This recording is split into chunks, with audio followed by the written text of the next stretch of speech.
સ્વાગત છે મિત્રો આપણી યુટ્યુબ ચેનલ ઉપર તમારા બધાનું। જ્યાં મિત્રો આપણે આજે એક એવી ફિલ્મ વિશે વાત કરવાના જઈ રહ્યા છીએ કે જે એક 25 વર્ષ પહેલાં થિયેટર ઘરોની અંદર રિલીઝ થઈ હતી અને તેનો ક્રેઝ અત્યાર સુધી પણ જીવિત છે। જી હા મિત્રો, હું વાત કરી રહ્યો છું એક હિતેન કુમારના એવા એક ફિલ્મ વિશે જે 25 વર્ષ પહેલાં થિયેટર ઘરોની અંદર જોવા મળી હતી અને અત્યારે ફરી એકવાર કદાચ અત્યારે થિયેટર ઘરોની અંદર આપણને લોકોને જોવા મળી શકે। સૌથી પહેલાં જે મિત્રો અમારી ચેનલ પર નવા હોય તો અમારી ચેનલને સબસ્ક્રાઇબ કરી નાખજો અને જે લોકોએ પહેલેથી સબસ્ક્રાઇબ કરેલી છે એ લોકોને હું દિલથી આભાર માનું છું। તો સૌથી પહેલાં આપણે લોકો મિત્રો વાત કરીએ તો હિતેન કુમારનું એ ફિલ્મનું નામ છે મૈયારિયામાં મનોડું નથી લાગતું। આ ફિલ્મ એ 2000ની સાલમાં રિલીઝ થયું હતું અને અત્યારે હિતેન કુમારે ઇન્સ્ટાગ્રામની સ્ટોરી મૂકી હતી અને ઇન્સ્ટાગ્રામમાં રીલ્સ મૂકી હતી કે કદાચ આ ફિલ્મ ફરી એકવાર થિયેટરની ઘરોની અંદર જોવા આપણને લોકોને મળી શકે છે। હિતેન કુમાર અત્યારે કદાચ એવું વિચારી રહ્યા છે કે આજના યુવાનોને ફરી એકવાર આપણે આ ફિલ્મ આપણે થિયેટરની ઘરોની અંદર રિલીઝ કરીને બતાવી દઈએ તો મલ્ટીપ્લેક્સ સિનેમા ઘરોની અંદર આ ફિલ્મ રિલીઝ થઈ શકે છે મિત્રો। અને મુંજીક લવ સ્ટોરીની અંદર આજના યુવાનો આ ફિલ્મ જોઈ શકે છે।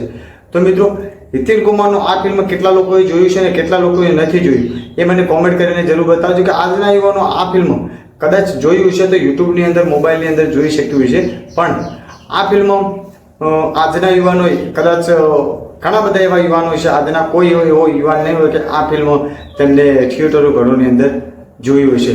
તમે બધા લોકો જાણો છો કે હિતેન કુમાર સાથે જે રામલાના નામથી ફેમસ થયેલા એવા હિતેન કુમારનું એક તેમની સાથે આનંદિત ત્રિપાઠીનું આવ્યું મૈયારિયામાં મનોડું નથી લાગતું આ ફિલ્મ પહેલું તેમને શૂટ કર્યું હતું અને પહેલી વાર આનંદિત ત્રિપાઠી આ ફિલ્મની અંદર આપણા લોકોને જોવા મળ્યા હતા મિત્રો। જી મિત્રો, તો વાત કરીએ એક સુપરસ્ટાર વિક્રમ ઠાકોરની પણ એક એવી ફિલ્મ છે કે 2006ની અંદર ફિલ્મ રિલીઝ થયું હતું અને તે પણ આ એક મૈયારિયામાં મનોડું નથી લાગતું તેના 5 વર્ષ પછી આ થિયેટરની ઘરોની અંદર જોવા મળ્યું હતું મિત્રો।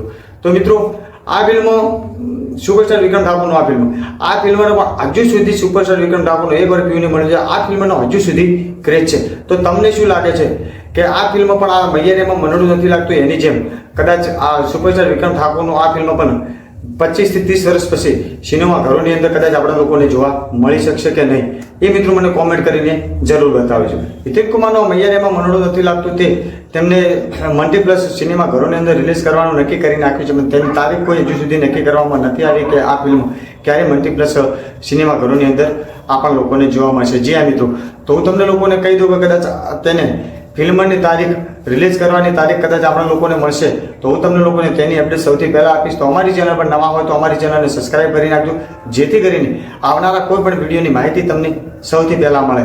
મિત્રો જય હિન્દ, જય ભારત।